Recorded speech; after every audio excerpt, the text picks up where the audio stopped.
What if the courage you need to transform your school, your district, your leadership is already inside you? You just need the right framework to unlock it. Welcome to the Courageous Edge.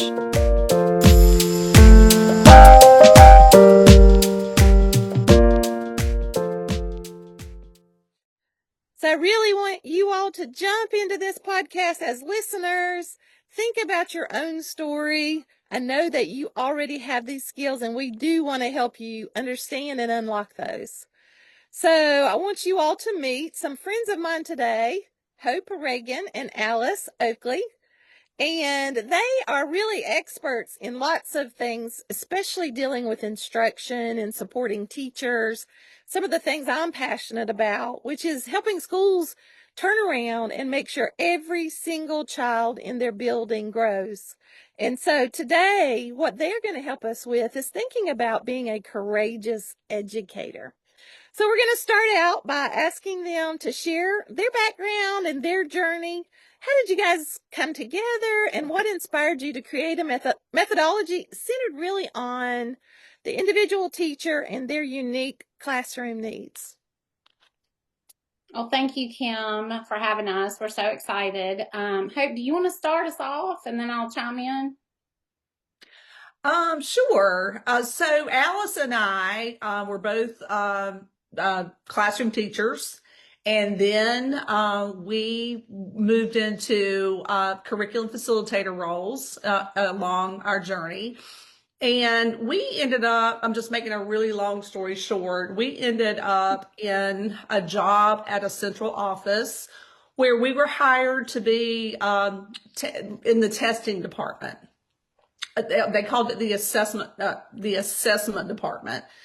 And we both had our preconceived ideas about assessment, and it wasn't testing. So we both had lots of experience with real formative assessment, the type of formative assessment that when students are in the act of learning, not taking like more summative tests along the way. So that was our background. And I personally had worked in early years of my teaching career with a group of people that really taught me how to do look-fors and on-the-spot conversations that were assessment. And then I had the opportunity to work for SERVE, Southeast Region Vision for Education, developing what I considered real assessment techniques, listening to students read and see how they understood the text, looking at their writing to see how much they understood of text. And so we landed on the assessment team with that knowledge. Alice has a similar background, and the first thing that we were asked to do was make tests. And so I don't have a doctorate degree. I'm a master's in reading, but I know there's like certain things that go along with making tests that were not in place. So we did not feel comfortable with that being the definition of assessment. And so right up front, we both were like, well, what about going out and modeling lessons? And what about going, boots on the ground, in to watch teachers teach? And so, our background, I mean, this story is just so courageous because we were in cubicles. We were sitting in these cubicles. We didn't really know each other that well. Our backs were to each other. And so just one day we leaned across and we were like, what if we just tore this wall down? What if we took these cubicles down? And what if we put a round table right here and some chart paper up? And what if we just started planning together? And what if we make almost like a sales flyer on what all we can do as professional learning in this district? And so we did. We didn't ask for permission to do that. We just did it. And so we sat there at that table. Meanwhile, we were making our little tests and doing, what we had needed to do. And we made the flyer, and we said, like, this is what we can do. And we were kind of told that we weren't going to be able to do that. And so, that was just very disappointing.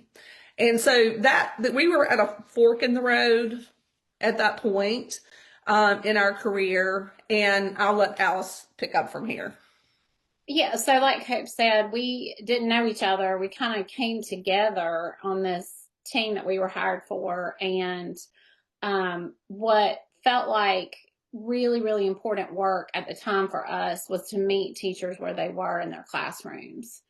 And because we had always been in schools and in classrooms. And so that wasn't the right thing for the assessment team. So we just said, you know what, we're going to branch off and we're going to just give it a go to see if we can do this independently.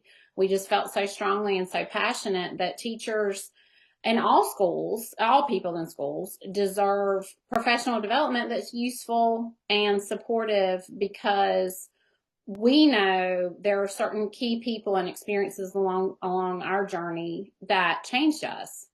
And we really felt called to be those people for other people and say, here's a way we can do this.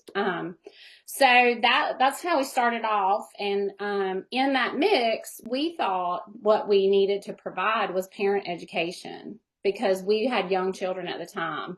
So both of us had 4 or 5 year olds that were in kindergarten.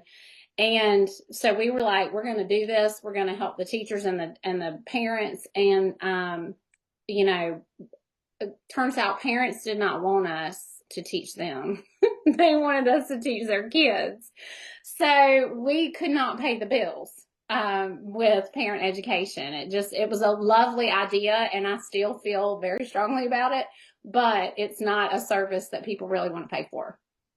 So out of necessity, we just kicked right into, okay, what do we know the most about and we feel really comfortable about as independent people? And it was literacy. So we started our work around literacy, and then fortunately that grew into math and kind of all other things. And Hope and I became, kind of trial by fire of learning business and how to do, we answered the phones, we take out the trash, it's not glamorous. And so that's how we started. And so we are just so fortunate that we've had over 20 years of really being able to, in some way, shape, or fashion, we've had tons of things fail, but to really kind of stay grounded in supporting classroom teachers and doing what we love, that we feel like it truly is mission work for us, as far as we feel like these are gifts that we have to share with other people, and we hope that other people can flower out in that way.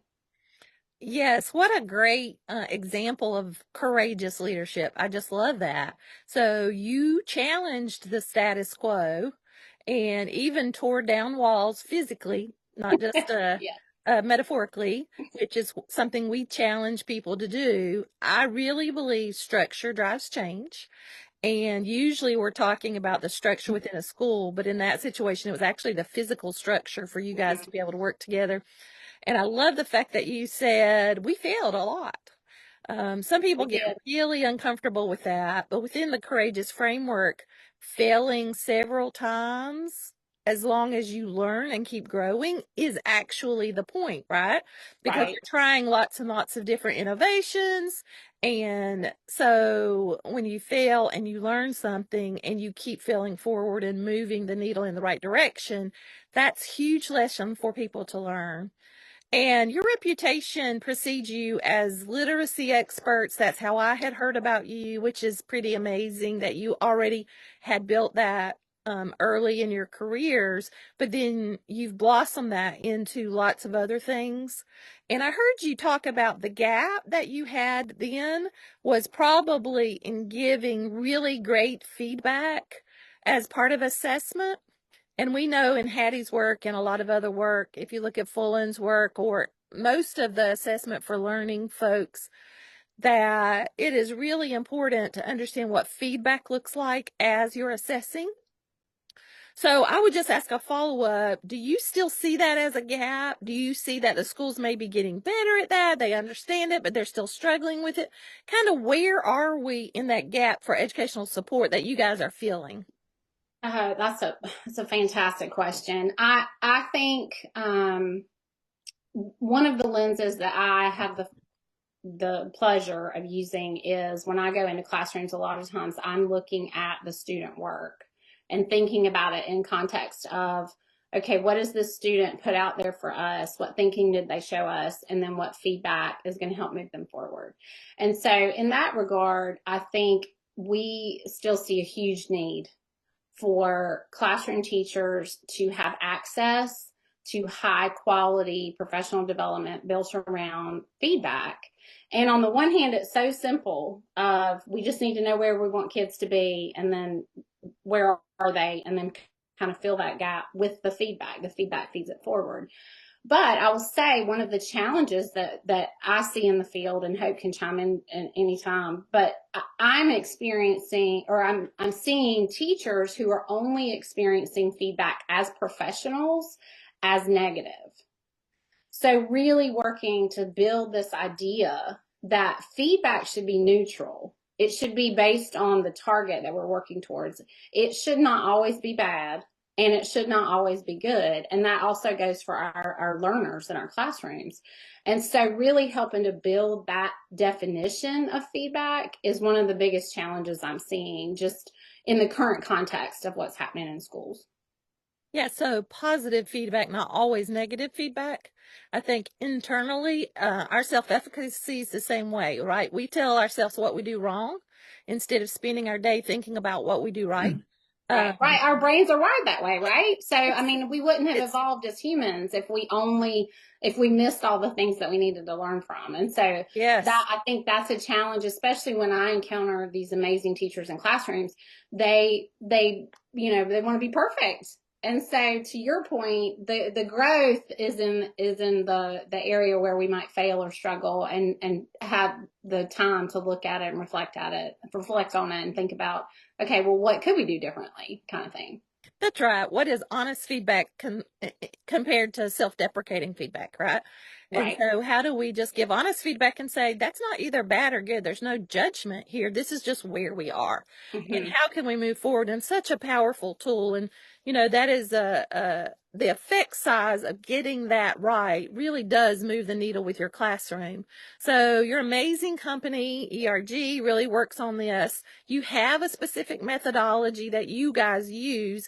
Can you then begin to think about, some of these great tools that you're explaining, like your process, it emphasizes that it's about you and your classroom, right? You're the teacher in their classroom. That is the microcosm of the bigger system of the school. So what does that actually look like in practice? Can you guys talk about that and make it concrete for our listeners? Sure. So I think one of the things that we have learned through all this is obviously being in classrooms matter. We need to see the teaching and the learning in real time in order to give, to your point, to give really good feedback as professional developers. And so one of the things that we are really excited about in our work is that we're looking now at teachers holistically, and we're looking at being and doing. So we talk about values and beliefs around professional learning, but then we also follow that up with what are we doing? What are the actions that take place? And so we just think now more than ever, this is needed so teachers can understand what they're doing, but also not in a cliched way of the why, but the true of this is what value this lines up with. If we believe that we need to be curious, then we are valuing lifelong learning. Okay, well, then what does that look like in our classroom when I'm nervous and scared to try something new? What is that? How do we manage that? And then in our work in the professional learning model that we're really excited about, and Hope can share a little bit about this, one of the first things we do is we do an assessment of mindset around professional learning. That's in one of our phases. So you want to talk a little bit about the phases? Yeah, sure. So this is another courageous step that we have made. We have spent a long time just doing the traditional coaching that we read about that's job embedded. And we set goals. We go in, we're working with the school on the needs. And then we start being boots on the ground, and we help teachers, move towards those goals. But over the last few years, we've just been thinking about the times that we know of that when we leave the school, then things stop until we get back. And so instead of staying in our comfort zone of what, we've been doing for a long time, we've really stepped out and made a leap into, we need to work on the internal work before we work on the external work. And what we say is that the values drive our beliefs, and the beliefs drive our actions, and our actions make our values and beliefs visible. And so we really have been courageous in even telling our team, like, we're making a change. We're tweaking our model, and we're going to work with teachers, like Alice said, in a more holistic way. And so we walk now on a journey of 5 different phases. And one of the first phase is what Alice mentioned, is we get in there with that administrative team. It's a must that we really build out the values. Do you value authentic teaching, or do you want your teachers to have scripts? Do you believe that professional learning will build capacity with your teachers? And so we really unpack those values and then develop the beliefs, which are curiosity and collaboration and meaningful work. And and once we do that, then we start looking at the goals after that. Okay, so if this is our values and this is our beliefs, then we're going to build out goals, and we're going to align them with those values and beliefs. One of our most popular projects right now is moving from whole group instruction to small productive groups. And so I'll just use that as an example.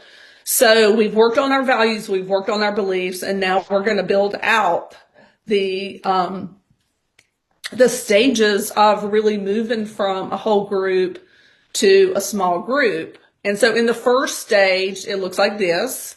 And then you get a little practice and you set your routines, and then it looks different. And then you get a little bit more practice, and now you're really good at small group. But lots of teachers are perfectionists. But if you don't really show them the process of growth, then they just give up and they abandon. So in that first stage, we set all of that out, and we invite 2 to 4 teachers to really hop on this learning loop. We call it a learning loop because we don't ever want it to stop. We are not doing something to end. We're just repeating the loop. So that we ask teachers in the school, 2 to 4 teachers, to hop on this learning loop with us.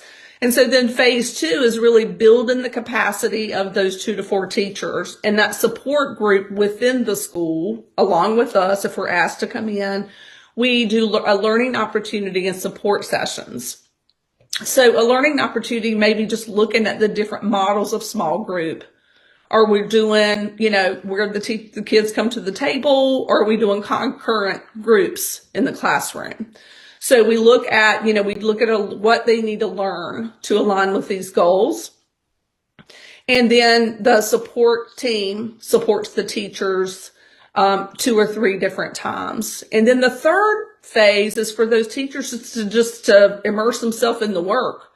Just practice and reflect and polish, and practice and reflect and polish. And in that first phase, in that phase 3, we ask them to videotape themselves and really do self-reflection on how they think they're doing on the goals. And then the fourth phase is immersion, where they have their colleagues to come in and watch And really, this is not a wows and wonder thing. This is not a kudos thing. This is a professional, experiential learning opportunity, like a surgeon. The first year resident would go in and watch a surgeon. This is how meaningful that and authentic this learning experience is. And then the fifth phase is not a stopping point. It's a reflection. It is what happened on this journey in the loops and what went well and what do we need to keep working on, or what is our next set of goals. And then the second year, another group joins. So we have multiple groups on these learning loops, and eventually it just sets itself up for sustainability with growth, and learning sanctuaries begin to develop within schools. And I think too, what we try to do in those phases is really bake in that formative learning cycle that we know is so important. And so it gives the adults in the process opportunities to set goals that work for them, because we don't want them to feel like professional development is something that's done to them, and it shouldn't just be a box we check. And so it really just sort of flips the mindset around the professional learning when we implement the phases this way and align them with the beliefs and values.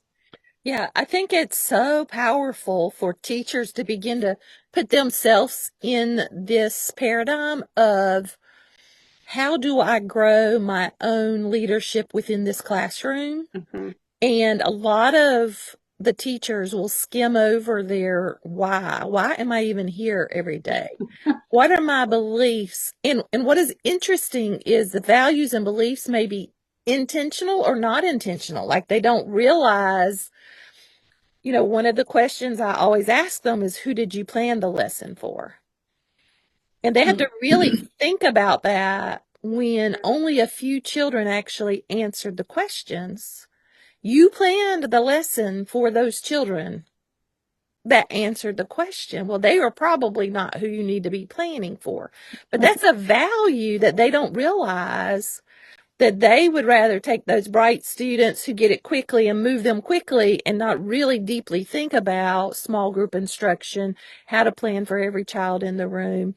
And so we want our listeners on the podcast to put themselves in that classroom and really think about, have I done my own self-actualization? Have I outlined why I went into education, why I'm here? Do the values and beliefs that I am showing in my classroom align with that? Once they get the alignment with that, and what is beautiful in your model is you're doing that across the school to start with. Are you at a place that aligns with your values and beliefs? Because you'll thrive in that environment. But what we forget is you've got to spend more time doing that than thinking through what your small group's going to look like. That's right. Because they would rather avoid these difficult, deep questions and just move right into, what can I do about it? Mm-hmm. One of the pieces is, if they're fearful, I heard you mention that, to try something new, and we train leaders on setting up risk-free environments and why you need to fail a lot to be successful. Part of what I heard was they need to have the moral courage to do that, to go against the grain. So what makes your approach different than the one-size-fits-all? I heard a lot of, you're really growing the teacher and maturing the teacher. Yours is really very different. Maybe you could give us an example of someone that was successful with your approach, and how it fit her or his needs, and then how they were able to really mature in their classroom.